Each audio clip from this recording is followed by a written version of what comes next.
So the latest in Rafah is that we're moving forward with our mission, as stated from day one of the war, to destroy Hamas, to bring home the hostages, and to ensure that Gaza doesn't pose a threat to us ever again.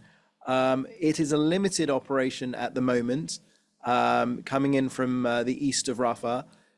We've taken over, at least temporarily, the GAZAN side of the Rafah crossing, which is, of course, where Hamas for years, for 16 years, has been smuggling everything from heavy weaponry to drugs to luxury cars.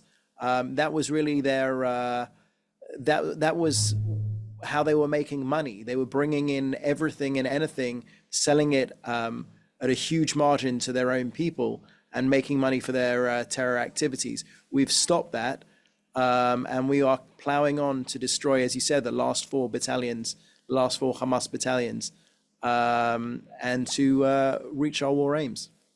How likely do you think is a full ground offensive? We understand that Minister Gallant has been talking to Antony Blinken, the US Secretary of State, and explaining the precise nature of the operation as it stands.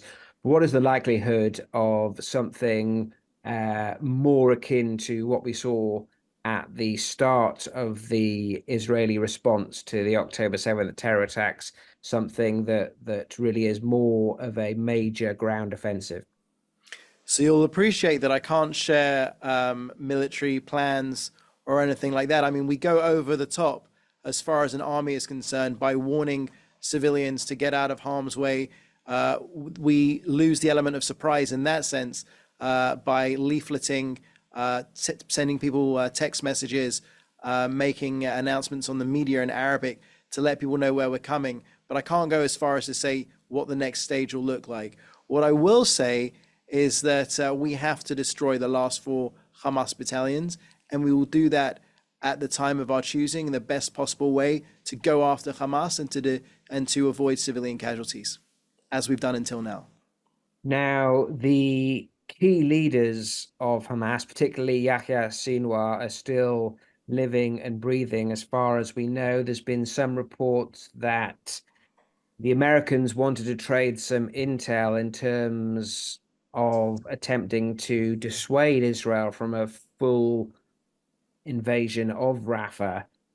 What is the feeling towards that? And also, how concerned has Israel been by what appears to be a slight strain in the relationship with the US and this pause of some weapons to the supply chain? So, like my Prime Minister has said, he has had a long, strong relationship with the President of the United States, President Biden, for going on over 40 years, as far as I understand. And obviously, through those 40 years, there's been agreements and disagreements on an array of things. I would hope that any daylight, as people like to call it, will be taken care of very soon. If there's a disagreement of any kind, that we can come to some kind of an agreement on that. We have the capabilities and the munitions to finish the job, to finish those last four Hamas battalions. We are an independent democratic state. We have a right to our citizens to finish the job, as so many soldiers have come back from the front and told me that's what needs to be done. We are commemorating today Israel's Memorial Day, where we mark all of those that have paid the ultimate sacrifice for our freedom. And this year we really saw what that meant. Now, we can't allow a situation, a scenario, by which Hamas is allowed, through ceasefire or any other agreement, is allowed to stay in power, to take over Gaza again, and to perpetrate October 7th again and again and again, which is what they want to do. So we will continue closed-door discussions with the Americans. Any discussions on intel or anything like that need to stay behind closed doors, or that's not very effective intel. So we will continue those discussions, and we will continue with our mission to destroy Hamas, bring home the hostages, and ensure that Gaza doesn't pose a threat to us. And you're confident that the leaders of Hamas, including Yahya Sinwar, are dead men walking? My Prime Minister has said for some time that they are well within our sights, that they are, like you said, dead men walking. These are the people that perpetrated the unthinkable atrocities of October 7th. I wouldn't want to live in a world by which people can come, plow through your borders, rape women, kill young girls in front of their parents, burn entire families alive, and get off scot-free. That won't be happening. We will continue to go after Hamas and destroy them and ensure a better future for the people of Gaza and the people of Israel. Gaza isn't the only front that is of concern right now.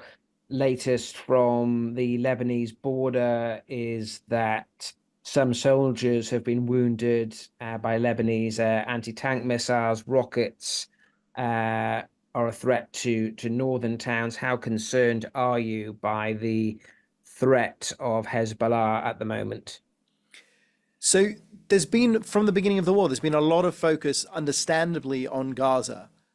But what many people forget is that October 7th, Hamas death squads plowed through our borders. October 8th, Hezbollah started firing rockets at us. So they could have sat this one out, but Hezbollah chose, as another Iranian proxy, just like Hamas, they chose to get involved and to fire at us, and we returned fire and we pushed them back. And it's been going on like this for some time. If they choose to escalate, we'll have to escalate. And if they turn down the pressure slightly, then we'll turn down the pressure. But ultimately, the conflict with Hezbollah could stop tomorrow if they just adhered to UN Security Council Resolution 1701, got behind the Litani River and stopped firing at us. Then there could be some kind of a diplomatic understanding there. If not, they're playing war games, and it might turn up. By might turn up, what do you mean specifically? I mean the volume of the intensity of the war between us and Hezbollah might have to increase if Hezbollah so chooses. And it doesn't help that they're day in, day out firing against our civilians. We, as the government of Israel, have a responsibility to our people, 60,000 of which are displaced from their home, internally displaced within their country, because they can't live in their homes and be pounded by Hezbollah rockets day in, day out. We need a resolution, whether it's a military resolution or a diplomatic resolution. Now, diplomatic resolution isn't looking very close, but we will continue to explore it. And if we need to increase the military pressure on them, we will. The military operations that Israel are involved in have a sad but inevitable rise in anti-Semitism around the world. How concerned were you about the treatment of Israeli Eurovision singer Eden Golan, but how encouraged were you that so many around the world appeared to have supported her? Eden Golan is a national hero. Our Eurovision contestant is a national hero. Her song Hurricane brought many Israelis to tears. It obviously echoed that awful day on the October 7th when innocent Israelis were just having a good time, letting their hair down at the Nova Festival, music festival, when Hamas death squads came in and plowed hundreds down. The pushback, the protests, and the absolute venom coming out of so many of the other contestants, and the support for a genocidal terror organization against a free and vibrant democracy was appalling. But this is the oldest hate, the hate of the Jews. It knows no explanation, and they don't need to explain anything to us. They hate us.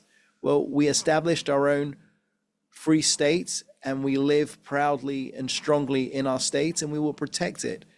In my humble opinion, Eden should have won. The people were with her across Europe, and the judges fell to the sidelines of anti-Semitism.